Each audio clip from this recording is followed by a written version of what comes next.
What's going on, guys? Welcome back to a Pinfalls and Playbooks podcast, episode number 19. As always, I'm your host, Faiz Kabir, alongside my co-host, Farhan Khan. And guys, we're doing our intro from this video, not from our typical filming location. Today, we're at the infamous Red Rocks Theater in Denver, Colorado.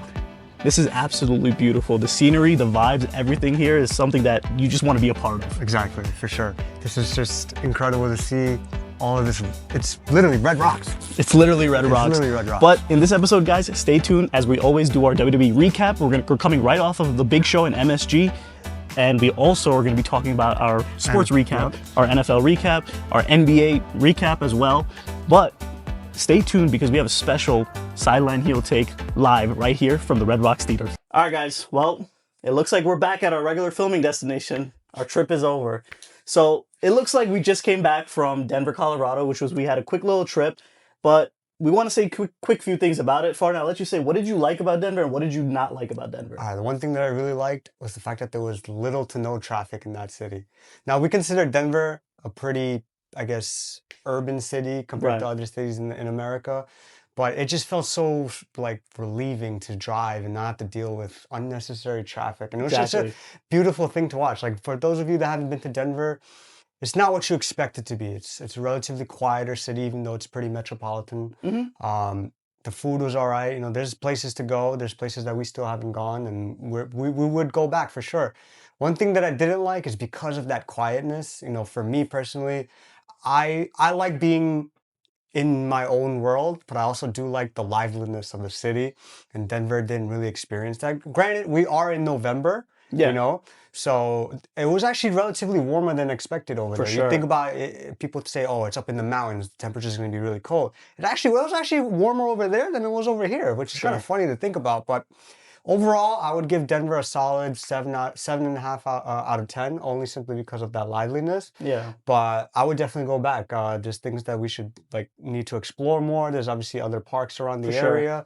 So for those of you that want a quick trip, I would recommend Denver for sure. Yeah, for me, when it comes to Denver, it kind of hit all the expectations I thought. I know you had a lot more expectations for it. For me, I knew it was going to be a little more quiet city. A lot of the people are going to be more reserved to themselves. And we saw that. We saw a lot of people that were walking outside, but there's nobody really interacting with each other. But we'll tell you one thing. What I did really like is that outside of New York and in New Jersey area, people are really nice. They're very nice. And they were the people that we interacted with was really nice people. I know there is other people that had incidents where it kind of didn't go that way, but for us, we were lucky to experience it a good way.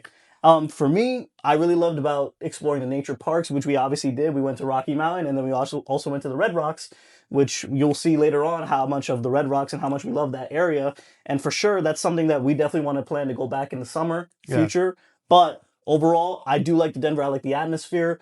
I like the air quality. For me, wasn't really much of a difference for me. It didn't. You don't feel it like the way that you expect to feel it, you know what I mean? You'll definitely notice the difference. Yeah. But it's not mind-boggling where you're gonna start suffocating because there's a lack of oxygen. But when you're doing extracurricular activities and cardiovascular stuff, it definitely does play a factor. Exactly, we always hear it all the time about in sports gotta get played in Colorado, and it makes sense because when you're active and you're moving around, you're gonna feel it. And we did feel it when we went on our hikes and stuff. So obviously, in that sense, it's something that you definitely got to think about. But overall, I'm gonna give Denver honestly a 6 out of 10, only because I'm a person that loves food and I love exploring different kinds of foods. We didn't really get to do that much because it was basically a 1.5-day trip. Yeah. But also, again, with the liveliness, we didn't really experience that many bars or whatever to go check out because it's just a lot of the places wherever we went was pretty packed, but it's just so condensed together that all these people are huddling one place together. Exactly, yeah. But overall, Denver's a nice little quick trip, so I recommend it for you guys. All right, guys, we're going to start off with our wrestling recap for this week, and we're going to quickly go over our SmackDown recap. So the show started off with Charlotte Flair and basically the entire women's team coming out and trying to do a talk about, let's get together and who we can figure out who our next person that can join their team. Right. However, the show started with Charlotte Flair kind of acknowledging the fact that Rhea Ripley and her have a history, and she was like, "Oh, I don't really want to team with you," and that was kind of the segment there. It was just teasing and basically prolonging this for a little bit. Next up, we had the first round matchup in the Last Time Is Now tournament. We had Jey Uso versus The Miz. This was such a very unexpected matchup. Like, we all knew that Jey Uso was going to win. Right, but it's the fact that Miz has history with John Cena. It made a lot of sense. And surprisingly, to my opinion, I thought the match was better than I thought. Okay, yeah. Because Jey Uso and The Miz, they actually had decent chemistry together. And it makes sense because, you know, when you have two veteran tag team wrestlers like that, and also like signal stars now at this point, they're able to put on a competent match, and it looked like it. We had some few close near falls, but overall Jey Uso, who we all thought was going to pick up the win, especially when he was announced with this matchup. Right, exactly. Next, we had the U.S. Open Challenge. This is continuing. We had Ilya Dragunov, who's kind of avoiding Ciampa right now at this point. That's the storyline when Ciampa really wants to get the title shot. I think that match is going to be really good, especially with Ciampa's history of how good he's been in NXT in the past. But right now we had Ilya versus Axiom. Axiom, one of the most underrated wrestlers right now because of his high-flying style, the way that he just performs, and these two put on a show. Mm-hmm. Ilya Dragunov continues to be the best part of SmackDown every week. It's just his intensity, the way he sells. He's a really complete wrestler. I agree. And a lot of people are going to be slept on, especially like are waiting for that huge feud with Ilya versus Gunther. Everyone's waiting for that feud to start. You think it's going to happen? It's going to happen sometime next year. It's got to, because... It could be like a WrestleMania matchup. It could be, but those two... I know you haven't seen their matches before when they had in NXT UK. Those two are destined to work together for like forever. Like, you know when people have like those matchups where they're like, oh, these two are destined to work with each other forever? The chemistry, those two are just meant to be, and that's exactly what I think is going to happen eventually. But Ilya continues to win these matches, and we'll see what's next for him. Next, we had the next round matchup. We had a mystery opponent versus LA Knight in the next Last Time Is Now.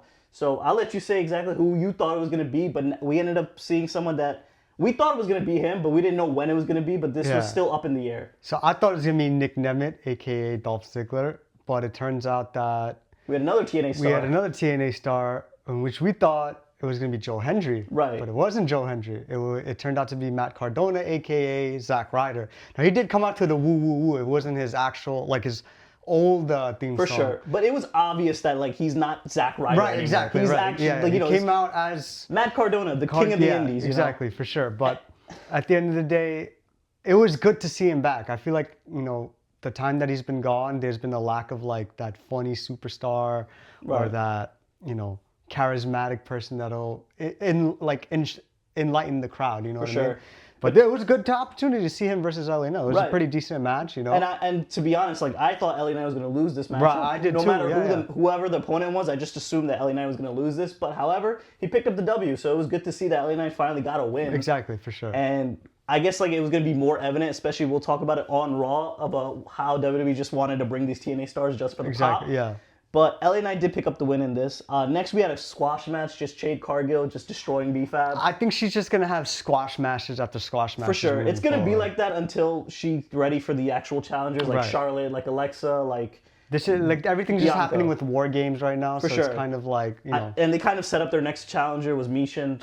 She's going to just run through that one as well. We next had the announcements for the next round matchups was going to be on Friday Night SmackDown this week. It's going to be Balor versus Penta. I'm going to take Balor. I'm going to take Penta in that one.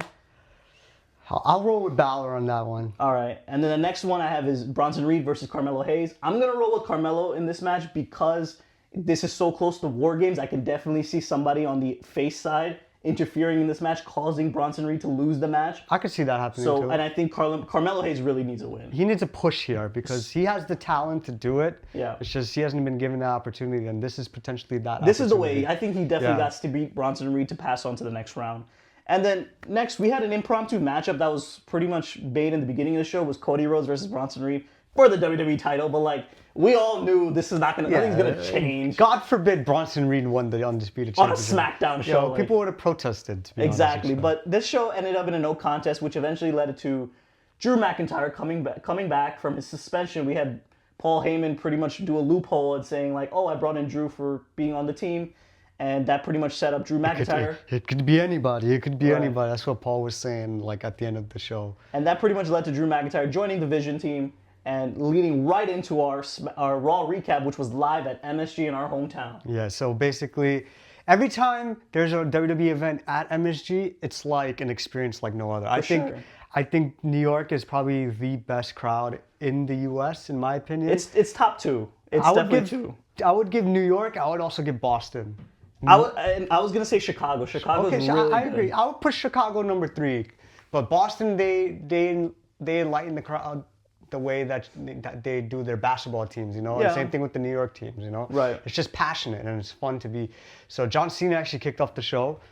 He was basically doing his last time is now shtick again. He was basically thanking the WWE crowd of what he's been through, and it's obviously New York, and New York serenaded him the best way that we could. For sure. But as he was doing his promo, Dominic Mysterio came out. Yeah. And this was unexpected because we didn't know what was going to happen with John Cena after he won the IC title. But when it happened, we were like, okay, it made sense. Yeah, for sure. So Dominic Mysterio came out. He basically was like, oh, I want to match with you. But John Cena wanted a match like yesterday night, but he didn't. Dominic Mysterio disagreed to it. So basically what happened was he said he wants it at his turf. Yeah. He said that since we fought at your turf, which was in Boston last week, I wanted it in my turf at Survivor Series in San Diego. Mm-hmm. So the match is made official. It's going to be Dominic Mysterio versus John Cena for the IC title. And that led to, in my opinion, an unnecessary 6-man tag team match. Well, I knew it was going to happen, but I'm talking about the people that was involved in it. That's what I meant. The match was going to happen. John Cena was going to have a match, no matter I agree. what. So at the Judgment Day, they came out. They started jumping John Cena. That led to Sheamus coming out of all people, which was kind of unexpected because he's part of the Last Time Is Now tournament. And Rey Mysterio, which does make sense because he has history with Dominic Mysterio. I just think they could have interchanged Sheamus with somebody else and the match would have been fine. I don't know who else it would have been, to be honest. But then again, I wouldn't have expected Sheamus. Exactly. You know I wouldn't have either. But the thing is, you know who I thought it could have been because they were feuding with the Judgment Day? AJ Styles and Dragon Lee. I was expecting AJ Styles for sure. But it didn't work out that way because obviously they wanted to give Rey a nice little comeback. This is Rey's first match in the last 7 months. Yeah. So and he looked good too. He looked really good. Rey Mysterio is closing in on 50. And he's moving around. And he's moving like he's 30 again. It's kind of crazy. And it's all because of, he always talks about it, is the stem cell surgery. Yeah. He got stem cells in his knees and it changed his life forever. And he's moving like he's 30 again. Yeah.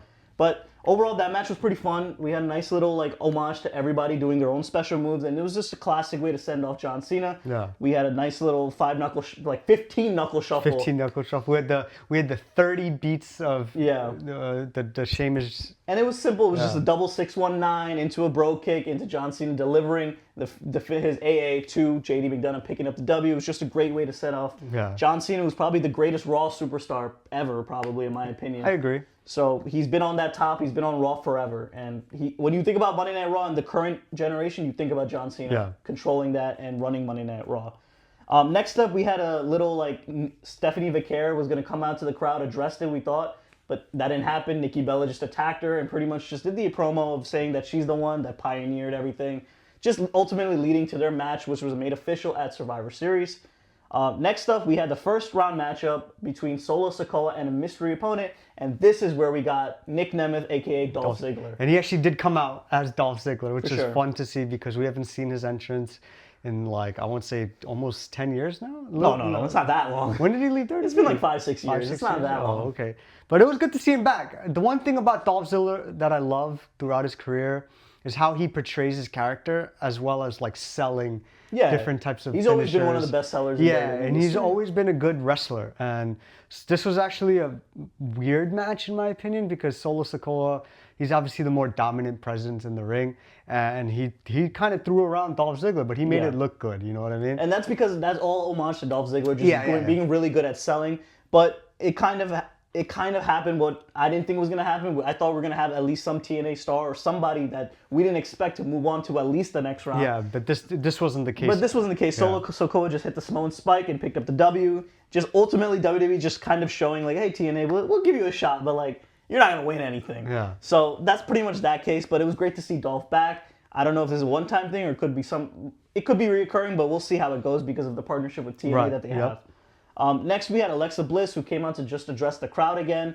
And this ultimately led to a beatdown where basically the entire heel team came out, attacked her, which led to the faces, Rhea, Io come out, and ultimately Charlotte did come back out to help them, just prolonging the story for a little bit, but we all knew it was eventually going to get back together. Right. Next up, we had a IC women's titles matchup between Maxine Dupree and Becky Lynch. Right. So in this match, it could have gone either way because eventually, like, it's obvious that Maxine is getting pushed and they want her to win this title. But the thing is, how we're going to get the title off of Becky Lynch in a way where it's just Maxine doesn't beat her. It just looks decent for her to win. Exactly. Know, right? So ultimately, this match was going good. Nothing crazy. I don't think it's as close as to the first matchup that they had. The first matchup that they had was actually really good, surprisingly. It was just always really good. But ever since that, it was just okay. But this ultimately led to AJ Lee finally coming back after basically WrestlePalooza. Like 3 months almost. Yeah, and she came back, and what it ultimately is going to lead to is I think that these two women are going to join the WarGames matchups because we had Rhea who said, AJ, I want to really talk to you in the backstage segment. And that automatically means that they're asking her to be a fifth member. Yeah. And you already know the heel team, Asuka and Kairi, they're trying to shop around and find people. They're going to find Becky Lynch because they know that AJ Lee's in that. We're probably going to see that next Monday. Exactly, because we have one more week to build to it. So on Monday, it's probably going to be official that those two women are going to join that match.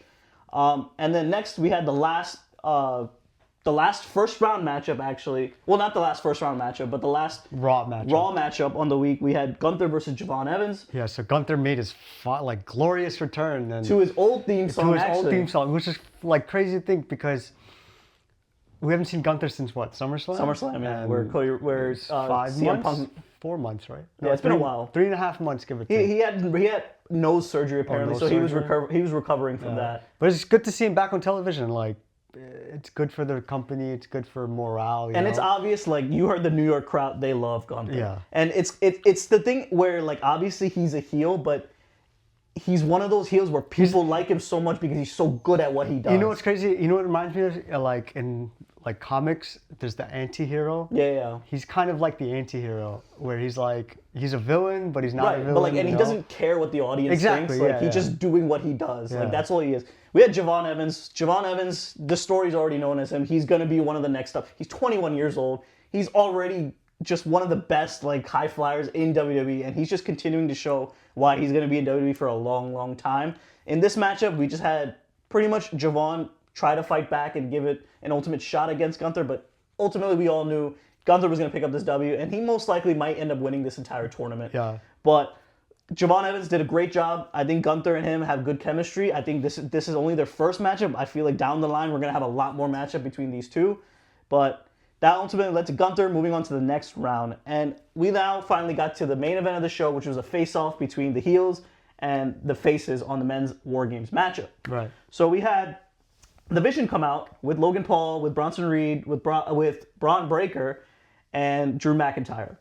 And pretty much it led to them calling out the faces. They come out with their guys. CM Punk, Cody Rhodes, and the Usos. Right. And ultimately, we knew, I think a lot of people that watch wrestling, we knew it was going to build up to something. Yeah, like you kind of expected it. Especially with Paul Heyman teasing and already teasing with the general managers, like, this is my fifth member. And during the show, the managers were like, oh, Jesus Christ, what are we going to do? Because they knew, we need security. And ladies and gentlemen, we got security all right. We got the NYPD making an appearance. Oh, my God. That was crazy. That was So we actually had Brock Lesnar, who was announced to be the fifth member. And we all knew it was going to happen. Brock Lesnar comes out. He was flipping people around. Yeah. He was throwing Cody Rhodes around. He suplexed CM Punk he ragdolled Punk. He threw around Rhodes, which ultimately led to, WWE trying to tease us with the end credits. Yeah, that was smart. That was smart. They love to do that, but ultimately we had the return of Roman Reigns. For the 50th time this year. And this time, guess what, guys? It's Roman Reigns versus Brock Lesnar again. Yeah. Ladies and gentlemen, we're closing in on 10 years of their literally feud. Yeah. That is crazy. 10 years of these guys fighting each other. This generation's going to know about Roman Reigns and Brock Lesnar. And it's insane. So ultimately, what the show ended with Roman Reigns standing tall, and that kind of solidifies our 5v5 match, is what we kind of all expected. I know I kind of predicted John Cena to be a part of it because I thought it was going to be his last one, but I guess not. They swapped him out. They just added I think it was a good thing for them to swap out Cena for Jey. Right, because it's like, okay, what can Cena really do in the WarGames match? Let him have a one-on-one match to shine to himself with Dom, so it makes sense. But honestly, in my opinion, this might be one of the biggest star-studded might be WarGames matchup. The greatest WarGames lineup. And last year's was really good as well, That's true, too. So I think this one could probably even top it, especially with the additions of Braun Breaker. Brock Lesnar being in it. So, let's see how it goes. Brock Lesnar locked in a cage. Good luck. We'll give our predictions next week because that's going to be the main we'll know what to expect for Survivor Series. But we have our Survivor Series card kind of almost complete. It's 4 matches right now, but I think there might be at least one more added. Yeah. Usually WWE likes to do that. But if they don't do it, it makes sense. It could be like the MFTs and the... No, they're already on SmackDown. Oh, they're on SmackDown? They have the 5-on-5 traditional elimination match. That's already announced for SmackDown. But I think that we might get one more, or if we don't, it's because most likely that means those 2 WarGames matches are going to go pretty long. And I can see it. I think that men's one could definitely go like an hour or something. Yeah, especially with the amount of time that it's going to take for everybody to come into the ring. Exactly. And all the selling and all of that stuff. So, but that kind of sums up our wrestling recap for this week. All right, guys, now it's time to get into our sports recap, and we're going to be talking about another show that happened at MSG this past weekend. This guy, James Dolan, made too much money this past weekend. It's crazy. Hey, MSG is one of the biggest arenas in the world. So the world's most famous arena. And it makes sense because we recently had on Saturday night, which was UFC 322, and this card it had a lot of highlights to start off the show. But the show ended with with what we kind of expected. Yeah, it was good, especially with whoever was fighting. Exactly. But the show started off with BDS, which is Benoit Saint-Denis versus Beneil Dariush. Yeah, so this was I guess it wasn't a highly anticipated lightweight bout, but with these 2 guys, they're definitely on the older side in the lightweight division. In my opinion, Beneil Dariush is washed, and it kind of just showed because BSD won in 16 seconds after a knockout, and it just kind of was like a throwaway match in hindsight. But Beneil Dariush, I think his time is up. BSD, he's leaning towards his time is up, but he's continuing to show like he actually won his last 3 fights. Right. He definitely wants to try to get back into that title picture. Yeah. And he's working for it. For sure. Next matchup, we had Carlos Prates versus Leon Edwards. Leon Edwards is another one that's in line with Beneil Dariush. These guys are just getting old at this point. Yeah. Their time's up. We know what to expect from them. And we kind of just saw a glimpse of Carlos Prates just be like, this guy's not worth my time. We saw that video of him getting punched and he was just looking at him like, right. And really? It's just obvious at this point that Prates is one of those rising stars in the UFC because of the way that he carries himself and the way that his character and image is, and it just portrays in the way that he fights. He pretty much won this match in a 2nd round KO. Right. Delivered it to Leon Edwards. Leon Edwards was down for a while, actually, too. So it was a very brutal knockout. I definitely don't think it was stopped early. It was just something that was a clear knockout at this point. And Prates continues to move on and up in the rankings. And let's see what his next matchup is. Get a title shot eventually. But next up, we had Michael Morales versus Sean Brady. So these 2 are actually both won a lot of their matches. Yeah. So this was actually a good matchup between these 2 to see exactly. I think it was combined 2 losses between the 2. Yeah. Well, Michael Morales doesn't have any losses. Oh, okay. So then Sean Brady, Sean Brady had 1 or 2 losses. I think he has 1 loss. But I thought this match was going to be a lot more competitive than I thought. But pretty much Michael Morales showed exactly why that he wants to be one of the top stars in the UFC. Yeah. And it was apparently shown that because all weekend long, a lot of the media wanted to talk to Michael Morales way more than Sean Brady. Way more than Sean Brady, way more than even BD, like everyone else on the card, besides obviously Islam. But Michael Morales was actually this most second famous person that people wanted to talk to, and that's because of his Ecuadorian background. Yeah. There's a lot of people that supported him at that show. And Michael Morales won this matchup in a KO in the 1st round. It could be a possible Morales versus Prates moving forward. That would be a good match. Great matchup for those 2. So we'll see how that goes. Next up, we had Valentina versus Zhang Weili. So Zhang Weili, she actually moved up from her strawweight division. But when you move up to a class that has Valentina Shevchenko, you kind of... Probably the greatest women's fighter. You kind of setting yourself up for something that you're not expected or used to when you're in that division. And at the end of the day, Zhang Weili tried her best. We could say that. Yeah. It wasn't the prettiest thing to see. She wasn't able to get the spacing right because she's also known to be a really good striker and a really good defensive fighter. But Valentina, she's just too strong for her. And much bigger. So Valentina, she basically was just dominating her throughout the fight. Took her down every round and pretty much picked up the W in a unanimous decision. Yeah. And next, we finally got to the main event, which was Islam Makhachev versus Jack Della Maddalena. Yeah, so this was similar to the Valentina and Zhang Weili, but the roles were reversed because Islam moved up and he just kind of threw down. And let's talk about how before the match even happened, a lot of people were like, "Oh, Islam looks so small versus Jack Della Maddalena." That's what these daggies want you to think. Yeah. They want you to think that you're not going to take them seriously. But when you're under their grasp, man, it's like being hugged by a tiger. And it was completely obvious in the 1st round when Islam grabbed him and ragdolled him around. Yeah, he wasn't ready. Everyone knew, I even knew from the first grab that it's over. Yeah. And when Islam Makhachev is probably going to be one of the GOATs, in my opinion, I don't see anybody beating him. Who's going to beat him? You think Topuria beats him? No. Well, we'll see how that fight goes if they ever do that fight. Yeah. I know these guys have been trash talking all They've been trash talking for a long time now. It depends on what Ilya does on his next matchup, but Islam Makhachev, he could do whatever the hell he wants right now. He's pound for pound the number one fighter in the UFC.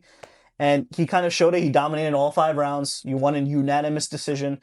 And he's made history of one of the people that are 2-belt champions. That's a short list of people. Yeah. But Islam Makhachev continues to dominate. And that was our UFC recap for this week. All right, guys. Now it's time for our NFL recap for this week. And we're going to start off with, obviously, the first matchup that we had on Thursday Night Football between our 2 favorite teams. We had the New York Jets versus the New England Patriots. And this is kind of what we kind of both expected to happen. So far, I'll let you talk about the Jets. Yeah, so the Jets have been playing like the Jets this whole season. There was no balance on either side of the ball. The offense, they played decently throughout the game. Like, they'll have little spurts. They'll get down the field. We didn't have Garrett Wilson. And we didn't have Garrett Wilson. You didn't have I didn't have Garrett Wilson. Yeah. This, in hindsight, could have been a much closer game because if we had a more competent quarterback that can actually throw the damn ball and wide receivers that can catch the ball. Hey, man, you had faith in him. You did have faith in him when the season started. I didn't have faith in the sense that he was going to show out and be like a goddamn Super Bowl. Right, no, but you thought he was going to be better than what people thought. But if you look at... And it sucks that he doesn't show, especially with the weapons that he has. But if you look at it from like a bigger perspective, he only has 1 interception on the season. I think 1 or 2. But the offense is not designed for him to throw the ball.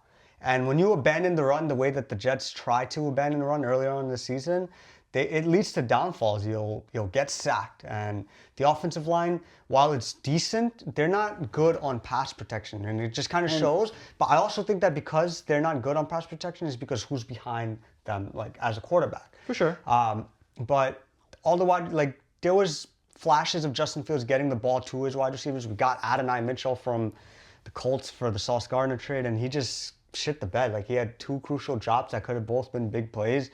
The defense, they've been looking atrocious throughout the whole season, but now it's going to be more evident than ever because we don't have Quinnen Williams anymore, no Sauce Gardner, and it's just going to be a shit show for the rest of the season. And it's the same story with the Jets because it's obvious there's no discipline on that damn defense, and especially with let's talk about that suplex that they tried. So Jason Brownlee on the second drive of the game, which is the Patriots' first drive. What are you doing? They stopped Stephon Diggs short of maybe like 3 to 4 yards on 3rd down. Whistle was blown. And he suplexed him down, and that obviously led to an unnecessary roughness. Like, the problem with the Jets has always been discipline. They always had some characters that just never played out for them. And obviously this game showed, and this is ultimately why we lost, but I'll let Faz talk about why the Patriots won this game. Patriots are doing what they do best. They're winning these games due to actual discipline. And you already can see it on this team. It's so much more disciplined and so much more competent on this side. We have Drake Maye, who is actually leading the NFL in passing yards right now. Probably top 2 candidate in MVP race right now. And the Patriots are just playing solid football on both sides of the field. We finally got Travion Henderson the damn ball. And look what happens when we get him the ball. And it sucks that it has to happen due to injuries. And that's why he gets his shine. But that's like the open opportunity for sure, him, you know? But he obviously he's a high draft pick, so we know that what potential he can have, and it's being shown that. And now with Mike Vrabel and Josh McDaniels being confident in him, they're gonna start designing runs for him, and we're gonna see that going forward. Especially we saw it in this game with 3 touchdowns. Yeah. And Travion Henderson is looking like possibly moving into the Rookie of the Year type category, Offensive Rookie of the Year. But in my opinion, the Patriots have probably the easiest schedule left on their record, on everyone's records right now. Especially we're tied at number 1 seed right now with the Denver Broncos. But in my opinion, if the Patriots continue to play dominant fashion like this on both sides of the ball, I don't see why we can't maintain the first seed. Especially they're in a much more weaker division, and because of the scheduling, that's what I'm saying. Like, I think have that opportunity. Exactly, and I think especially if the New England Patriots maintain the first seed and get home field advantage throughout the playoffs, everybody knows Gillette's a big place to play and home field. Yeah. And especially with the way that Drake Maye is playing. And it gets really cold up in Foxborough. And the way that Drake Maye is playing, I don't see why we can't make a run in these playoffs. And we'll see how it plays out. But if they do go to the home, if they do get a home field advantage, it looks like I definitely got to make another trip out there. That would be fun to watch. Next game on our docket we have is the Buccaneers versus the Bills. Yeah, so this was actually probably the best game of the week. Yeah, for sure. Both of these guys are coming off of tough losses. The Bills, they actually got they got outplayed by the Dolphins last week, which is surprising because they always run through the Dolphins. The Buccaneers had a tough loss against the Patriots the week before. So they both are coming off tough losses, and they need a much-needed win for both, to play well, you know? In this game in particular, Josh Allen, he looked like his signature MVP. Which he needed to. He combined for 6 touchdowns. He had 4 through the air and 2 rushing. Crazy. I have him as fantasy quarterback. He gave me damn near 60 points, which is crazy to think about. And it was a highly contested game between the two. There was back and forth scoring in the first 3 quarters. And again, we keep reiterating the same thing. The Buccaneers don't have their weapons. And it's still evident that they don't have their weapons. No Mike Evans for the rest of the season. No Bucky Irving. But Sean Tucker did step up. That too. And no Chris Godwin, no Jalen McMillan. And it's unfortunate because the Bucs have a loaded team when healthy, and it just hasn't played out this season. And when it mattered most towards the end of the game, the Bills defense, they actually showed up because they played poorly in the first 3 quarters. Like, they gave up those 2 big runs to Sean Tucker. And he had a I think his best game of his career thus far. Yeah, I think he was second in most fantasy points that week. Yeah, and this was a much needed win for the Bills because the playoff picture in the AFC is starting to thin out, especially with Kansas City struggling, which we'll talk about in a few. Jacksonville's looking interesting, and the Colts are obviously the Colts. So Pittsburgh's leading the division in the AFC North, but the Ravens are looking much better throughout the... In the hunt. Yeah, so it's getting very thick. So the Bills definitely needed a needed win. I believe the Bucs are still leading the NFC South, if I'm not mistaken. They'll probably end up winning the division, but that was basically the recap for this game. Yeah, that game was... It pretty much showed that Josh Allen needed to show up, and that's exactly what he did. And let's see how it goes from there. The next game we have on the docket is the Seahawks versus the Rams. So this is basically a matchup between who wants to be the first place winner. Yeah. And we had to show exactly why the Rams played good football, and they kind of made Sam Darnold look like the old Sam Darnold. And Sam Darnold, hey, I give him credit. He definitely exceeded my expectations than anybody thought. He plays well when he's not under pressure, in a sense that exactly. It's not nothing to look forward to for future preferences. And it was evident when you play a solid defense like the Rams with all the people that they have up front. So they basically pressured him, and he got flustered.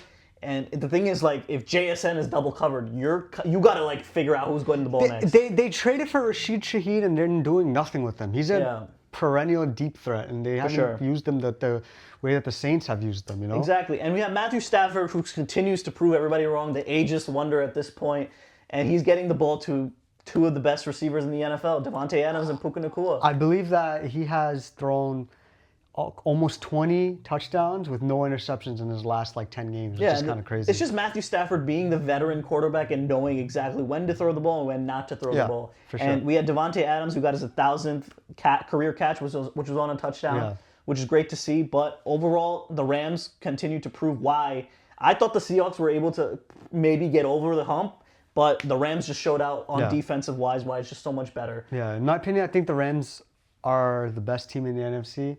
That's debatable because you have the Eagles, but they have the best offense for sure in the NFC. And then the next game on our docket we had is a very crucial game for both teams. And I know based on the record-wise, it's not really crucial, but the way that we know that the Chiefs can be and the way that the Broncos have been playing, it's been crazy. So the game and matchup we're talking about is the Chiefs versus the Broncos, where the Broncos actually won this game 22-19. Now, we were in Denver, and I'll tell you one thing.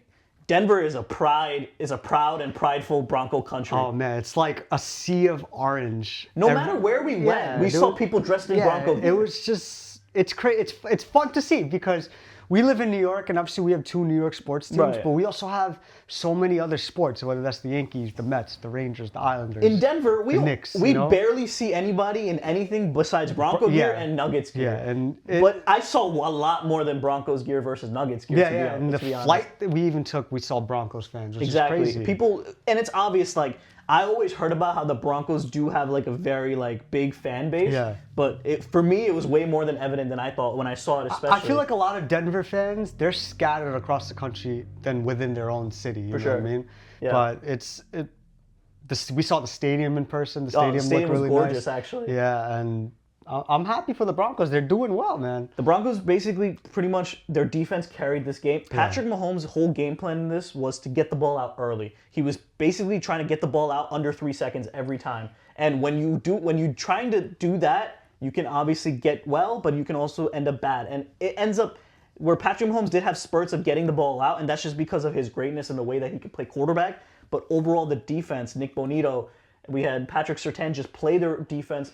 They played solid. It kind of made it seem like the Chiefs were playing scared when they shouldn't have, you know? I know, but the thing is, and that was what the commentators were also talking about, how like it just doesn't look like the Chiefs were playing their football because of the imposing defense of them, and they just look like it. Yeah. I don't think, I feel like they have another matchup soon. Yeah, I think it's towards the end of the season. I think it's going to be a different story because they kind of had to feel them out. I think it's on Christmas. It might be on Christmas, okay. But in this game, we had Denver keeps winning these games without a true number one receiver, in my opinion. I don't think Courtland Sutton's a number one receiver, in my opinion. It's just He's a good number two. It's just Bo Nix does what he can at the end of the games and just puts them in winning positions, and they kind of showed this game because they won the game on a game-winning field goal. Yeah, we had Bo Nix deliver a big deep ball to Troy Franklin, which set it up basically the game-winning field goal at this point. Right. And now the Chiefs are on the outside looking in, and this is the first time in a long time where the Chiefs are possibly out of the playoffs. I mean, listen, man, at this rate, depending on who the Chiefs play moving forward, I know they got the Colts this week.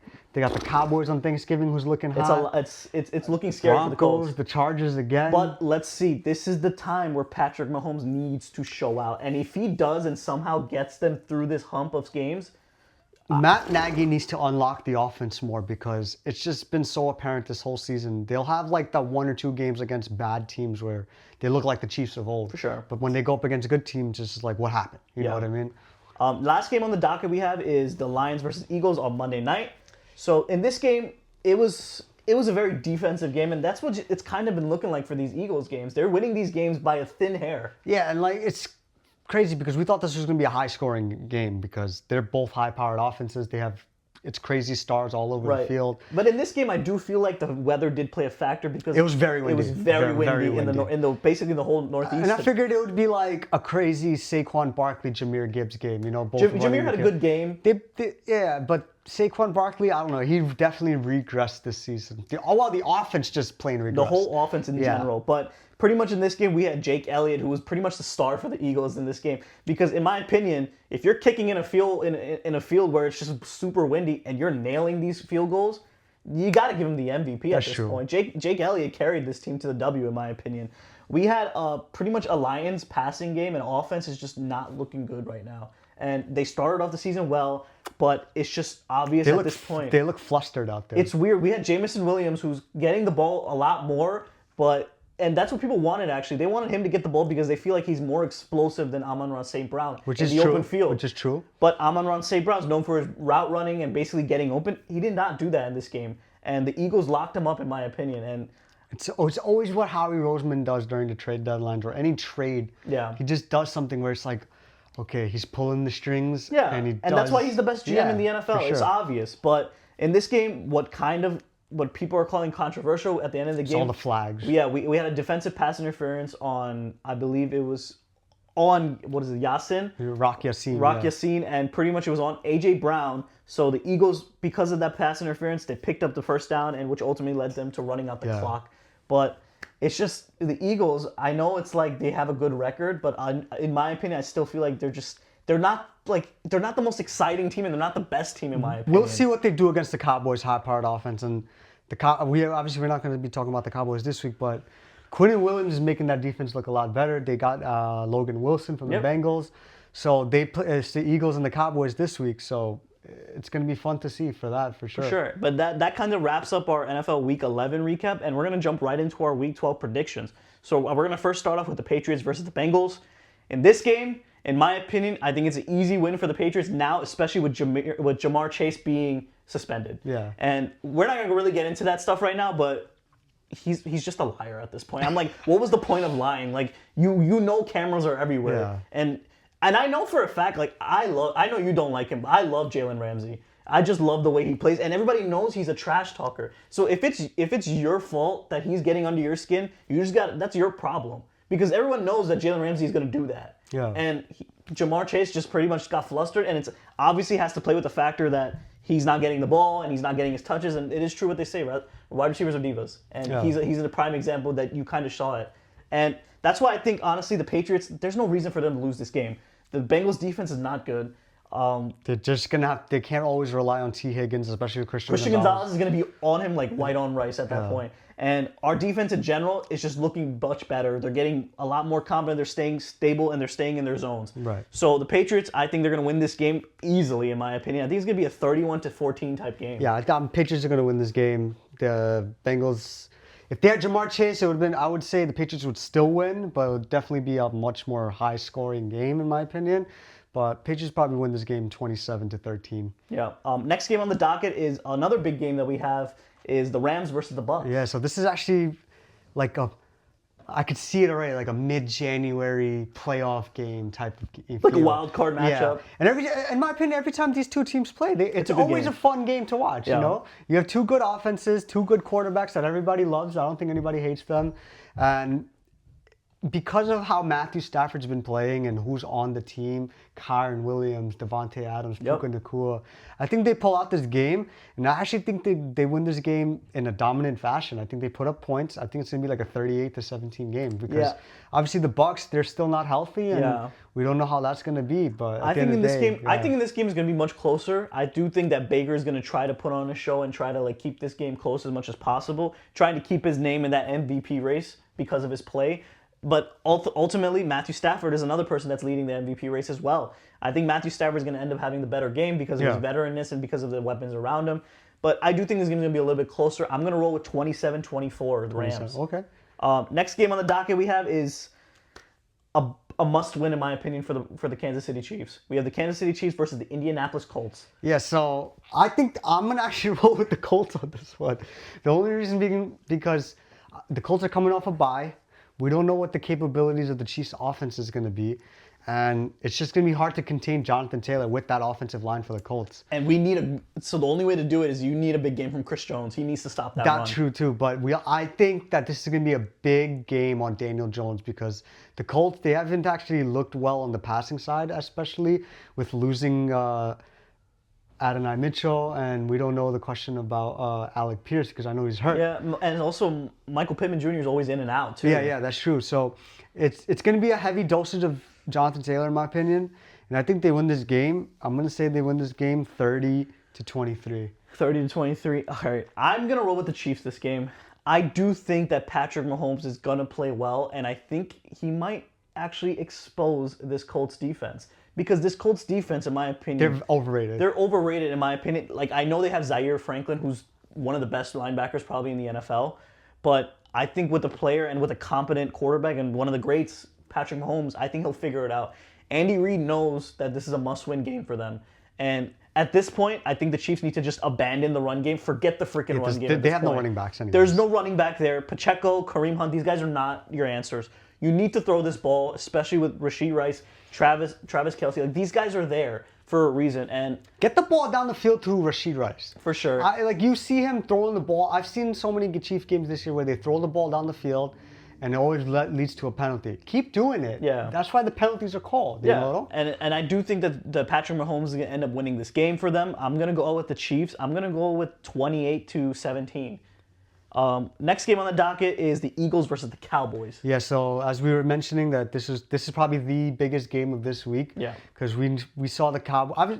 Granted, they were playing the Raiders, but they look good. They look good on both sides of the ball. Quinnen Williams made definitely a big difference, and it solidifies their pass rush because they obviously lost Michael Parsons at the beginning of the season. So this gives them that dominant force, that defensive tackle that can also be a run stopper for Saquon Barkley.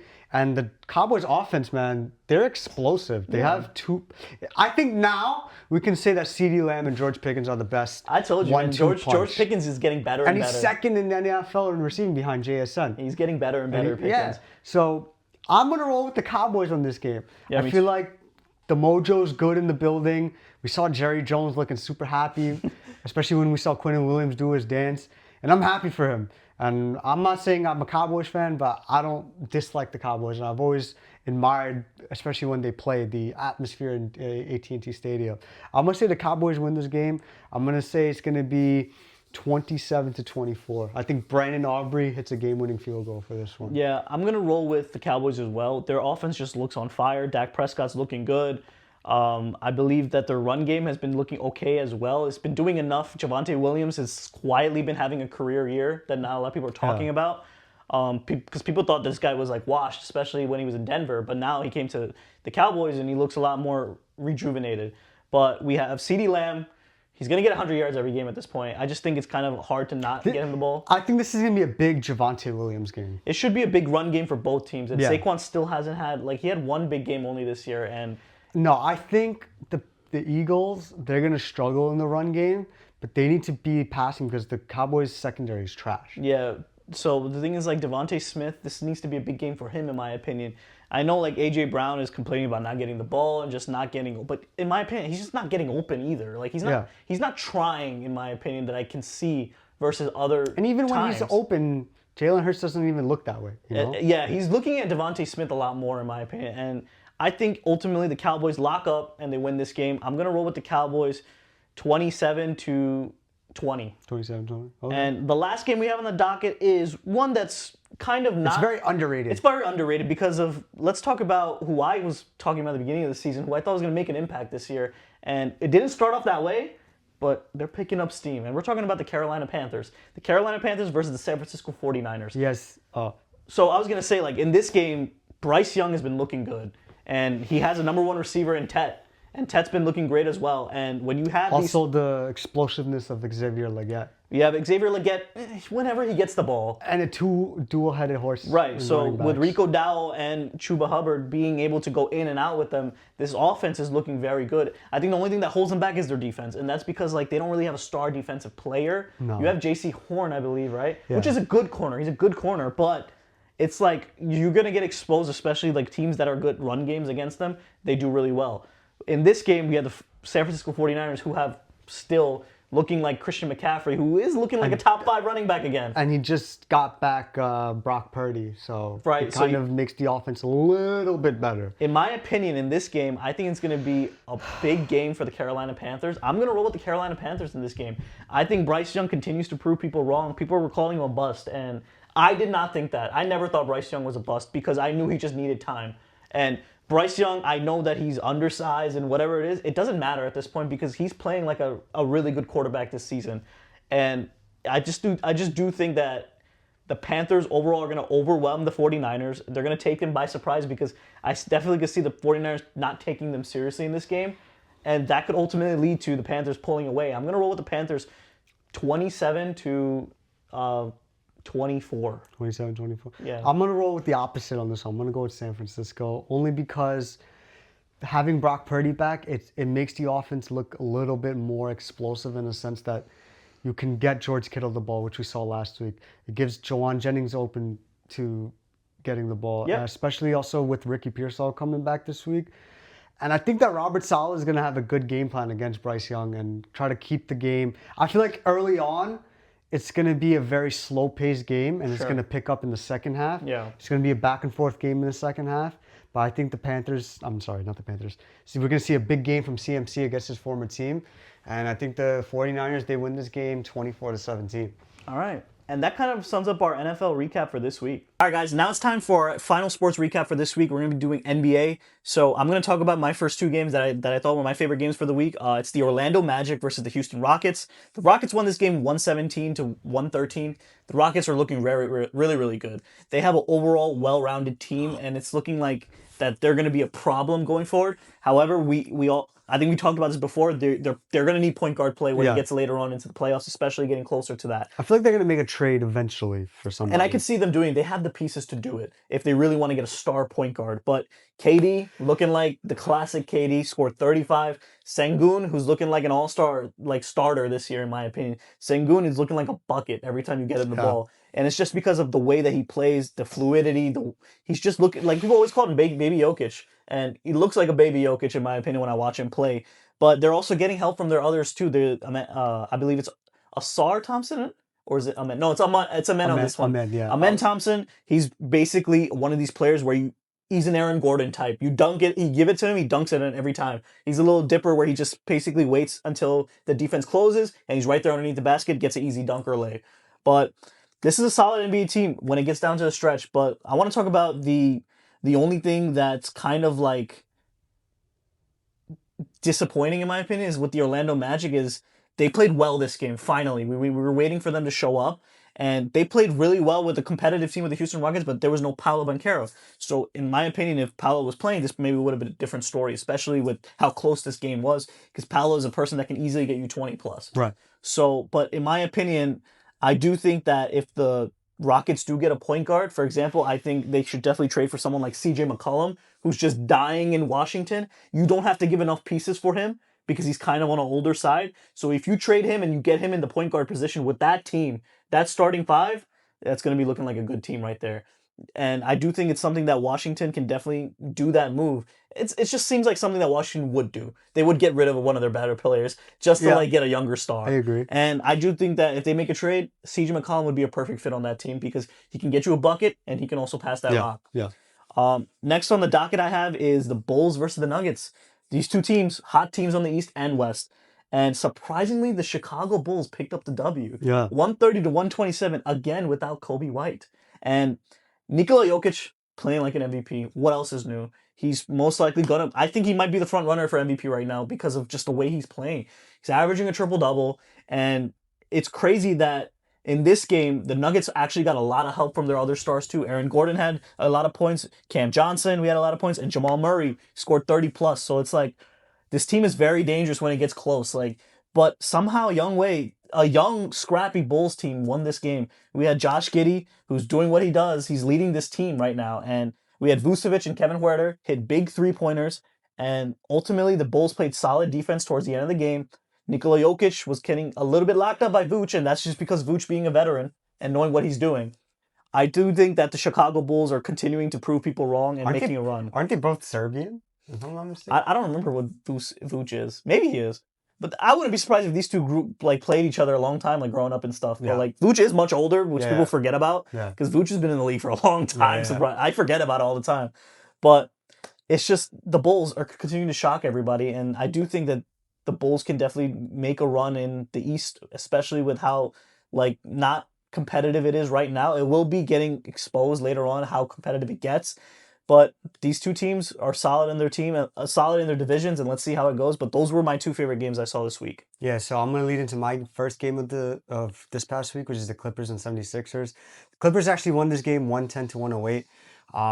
They obviously still have James Harden, and he's actually been playing like a prime James Harden. And if you know prime James Harden, that guy was a walking bucket. Yeah. But the fact of the matter is his team is full of old coots, in my opinion. And you have Nicholas Batum.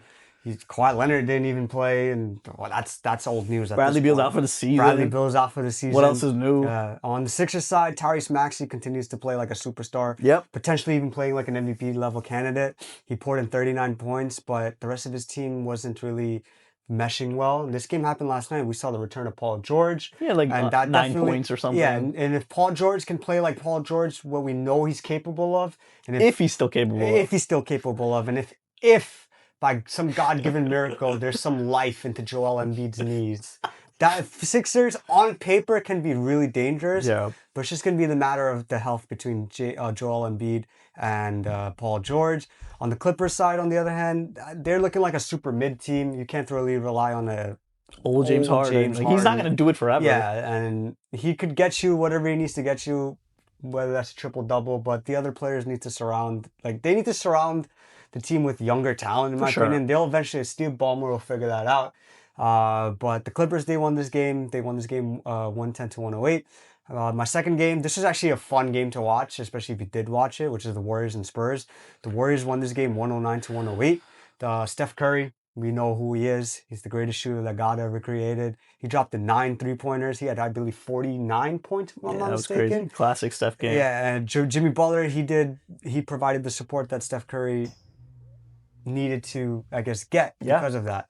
He dropped, I believe, 25 points, and this was basically Steph Curry and Jimmy Butler versus the Spurs. On the Spurs side, we had Wembanyama, who had a really good game. I want to before you go into Wemby, I just want to talk about the poster he had on Draymond Green. Okay, yeah. That was disgusting. And Draymond Green is trying to he's just doing what he does. He's just trying to bully people. Yeah. And Wemby was like, dude, just throw it up. I'm gonna dunk right over him.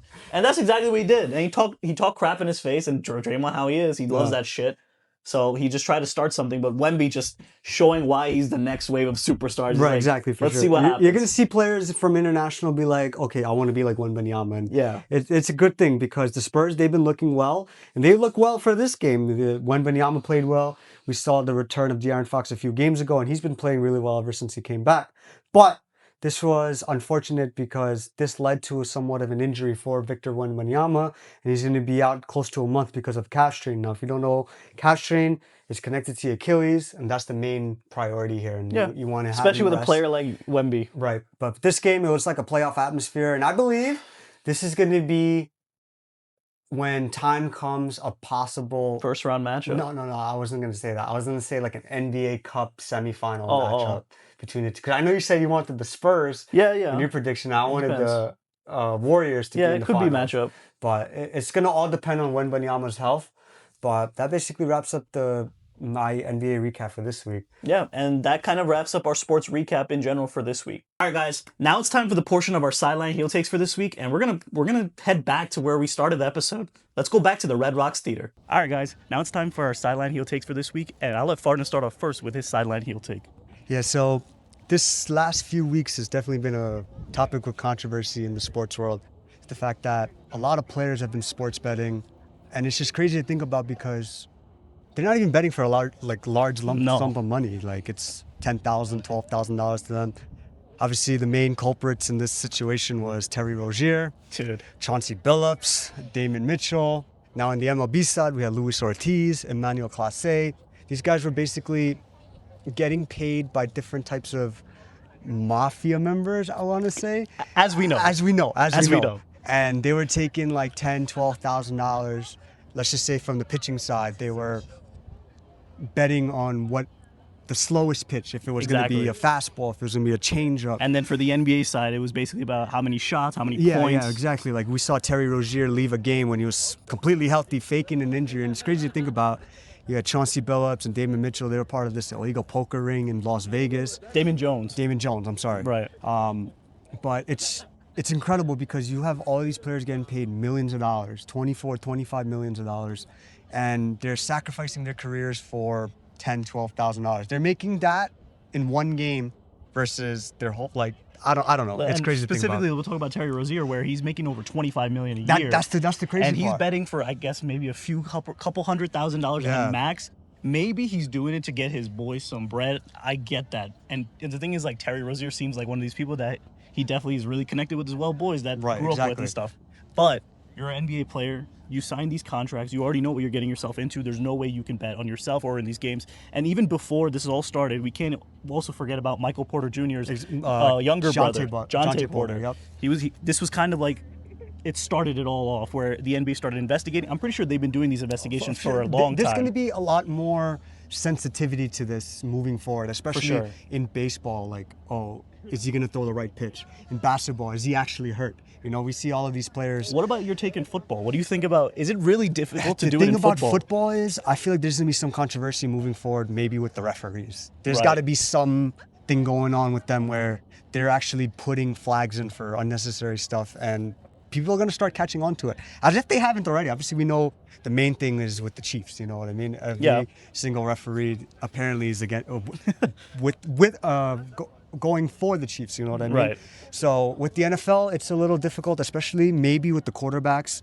They're not throwing the pass accurate, or the running backs, they're not actually the thing with the NFL, I feel like it's so hard to do that because it's obvious there's so much studying and game planning going into one game a week. The only realistic problem with it is only going to be dependent on the quarterbacks. For sure. Because they're the main focal point in an offense. Right. And only when it comes to the defense, the only problem there would be, you're going to give up on a play. It wouldn't make sense. Or be, you unnecessary, unnecessary when it comes to pennulties. Exactly. You can't be super crazy with the penalties, and it will be obvious if it is. Yeah, for sure. So with that being said, my take this week is I think we just ultimately stop sports betting in the United States. And that's coming from someone that bets religiously. A disclaimer here: Not me. I don't bet crazy amounts of money, but I will bet every day. You know, whether that's in basketball, baseball, football, hockey, even. I'll do tennis every now and then. The UFC. You know, it's become a part of life for some people. And what's the crazy, like, the points here I'm trying to make is, one, obviously you have people that continuously do this. They depend their life on it. Sure. You know? They try to make money for a living. There's people that quit their jobs just to do daily sports betting. Then you have people losing money and their mental health's going to be suffering. But my main focus here is going to be on the athletes. You are making all of this much money and you're continuing to do this. It just doesn't make sense. It brings like the joy out of the game. That's one. It makes it unfair. That's two. And ultimately you're screwing yourselves over. Yeah. So at the end of the day, we got to think about it from the countrywide perspective here. Is we do have casinos where people go to, you know, that's one thing. But you have this easy access to different types of app, whether that's FanDuel, DraftKings, BetMGM, Caesar Sportsbook, anything. There's just so many ways you can bet, and it's just causing havoc in people's lives, whether that's common people or athletes. So at the end of the day, I think that the U.S. needs to really take a. Obviously, I've seen some stuff that the U.S. government, they've been in contact with the different commissioners, and they're talking about removing player prop bets, which is kind of. I don't know how to feel about that. That's the whole gist of sports betting at the end of the day. So it's either you get if you get rid of that, you just get rid of sports betting at that Exactly. point. So ultimately, at the end of the day, to make it fair for everybody and not create this insensitivity in any sport, we should just ultimately get rid of it. So that's basically my take for this week. Guys, now it's time for my sideline heel take for this week, and mine is going to be wrestling based this week. And this is perfect timing because John Cena's retirement tour is really pretty much coming to an end. It's sad. Like, you have arguably the greatest of all time just going away. I don't know. I'm going to cry. I hope you guys know this. I'm going to cry. And I'm going to talk about exactly his entire run this year. So, beginning of the year, it started off with John Cena possibly winning the Royal Rumble. It didn't fall out that way. We had Jey Uso pick up the W. Then we went on to the Elimination Chamber, which is basically where it all changed. Yeah. We had John Cena picking up the W in the Elimination Chamber and then turning on Cody Rhodes, which obviously at that time was one of the biggest shocks of ever in wrestling history. Yeah, I don't think anybody expected it, to be honest. People thought that Cody Rhodes might go heel, but John Cena went heel. But the thing is, ever since that happened, WWE had a chance to capitalize on that, and we thought that they were at this time. We thought we were going to get new music, new entrance, new clothing, whatever it is, but it didn't stick that way. All they had was just a black entrance for John Cena. And the thing is, and the main reason why I feel like that is because we have too much involvement from TKO and Triple H himself. So TKO, on the TKO side, I believe it's because, one, they printed all this merch for John Cena. It's kind of crazy to like get rid of all that merch. And we also had input from The Rock, who also made a huge impact on this John Cena turning heel situation. Because at the time, The Rock wanted Cody to turn heel, which may have worked. We all would have thought that it was going to happen eventually. It may even happen sooner than we think, actually. But they decided to go with John Cena as the shocker. And with John Cena being the corporate yes man that he always has been, he's going to do whatever he thinks is best and whatever the company thinks is best. However, I don't think that played out properly because John Cena's run most of the year was absolutely trash, in my opinion. Definitely. Ever since he turned heel. And there was horrible matches where he had where it wasn't working. The WrestleMania main event is a prime example with Cody Rhodes. That was terrible. They made it up, obviously, at SummerSlam with Cody Rhodes, but that was because John Cena turned face again. And that's exactly what they should have done from the beginning and kept him face. Yeah, that portion between April and I want to say towards the end of July, it was just unnecessary. John Cena just berating the crowd, and there needed to be more. There was no story really behind it. There needed to be more seasoning behind all of that. And my whole take is like, basically what I'm going to say is I believe that WWE wrestlers should have an input on the way that their stories are played out throughout the year. And I know that's a little controversial because some wrestlers, and we've seen it over the past, where if they get creative control, they go a little crazy with their stuff, where they feel like, oh, I'm going to be the world champion forever I can be and never lose or anything like that. We've seen that back then in the past, and that's why it's kind of not really allowed anymore. Right. And especially back then, we had contracts where, for example, I believe Hulk Hogan, when he signed with WCW, he had creative control of everything that he wanted to do at that time. And that was just because WCW really wanted Hulk Hogan because they knew that he'll bring him on the show, they'll beat WWF at the time in the ratings. But especially with the fans nowadays and how much impact there is with social media, I feel like the fans are able to dictate a greater story than we see that the story writers themselves. Because I feel like WWE and TKO, they haven't given the fans what they wanted, especially with the John Cena run. Because I felt like it was rushed, and there was no like real story to anything. Like he had those matches against Randy Orton, he had that thing with R-Truth, and it just was like, okay, this is who we wanted to see John Cena fight. For sure. But not the way that it was supposed to actually happen. And in my opinion, it all turned tables, and everything started to get better when John Cena finally turned face again, and then he started calling out his opponents because he turned face again. I believe he had Logan Paul. Mm-hmm. A lot of the fans didn't want to see that. Although I give it credit, it was a good match because Logan Paul is a good worker and John Cena, he's one of the best of all time. So these guys will definitely always put on a show. But it all turned tables when John Cena went on Twitter and pretty much told Triple H and TKO that I want AJ Styles. I want these other opponents where I feel like I can make a whole difference with, and the fans really want to see. And that's, at the end of the day, that's what we all want to see. That's what the main goal of WWE is. You want to give the product that we want to see. Right. And this was a prime example where John Cena took things into his own hands and made them change their opportunity in the way that they go about things. And now, for example, we have this new Last Time Is Now tournament where I'm pretty sure this was something that they decided that this was going to be a great way to do it for the fans. Which is not a bad thing. I think it's great because you can bring up new talent, you can bring up older people. It makes it exciting for fans, for sure. Yeah. And the thing is, a lot of the people and a lot of the fans, they're going to have an intake about who the opponents should be. And we're seeing that with the Last Time Is Now. We're getting a bunch of different opponents. We're getting a lot of new opponents that we don't even know that could possibly even be in this tournament, which is great. It's new ways to get everyone involved. Mm-hmm, mm-hmm. But I do think that in the future, if we do have wrestlers, for example, like Jey Uso, who's just getting pushed by... Who needs work. He needs work. Right, and he's just obviously getting pushed by TKO and Triple H at this point. But the thing is, the fans are starting to turn on him, and this is a prime example where I feel like if Jey Uso, who knows, maybe if he had a chance to write his own story, it could be completely different. We pitched an idea where we thought Jey Uso could be the next leader of the Bloodline, starting his own thing on a heel faction. Maybe that's something he did pitch, and we don't know. But I do think going forward in the future and starting in 2026, I do think that TKO is going to have a lot of... They need to step back just a little bit, just to give some fun. Like, I remember mentioning in previous Sideline Heel Take that, like, it's becoming to a point where it's becoming unwatchable. It's been the same shtick every single time. Right. So I guess giving that idea to the wrestlers to create their own storylines, it's a good thing. And I do think that starting in 2026, WWE should take it into account that wrestlers should give a chance to get into the writer room and give ideas of themselves. And, of course, listen to the fans some more. But that wraps up our Sideline Heel Takes for this week. And thank you guys for joining us live from the Red Rocks Theater in Denver, Colorado. And we'll see you guys next week. Peace.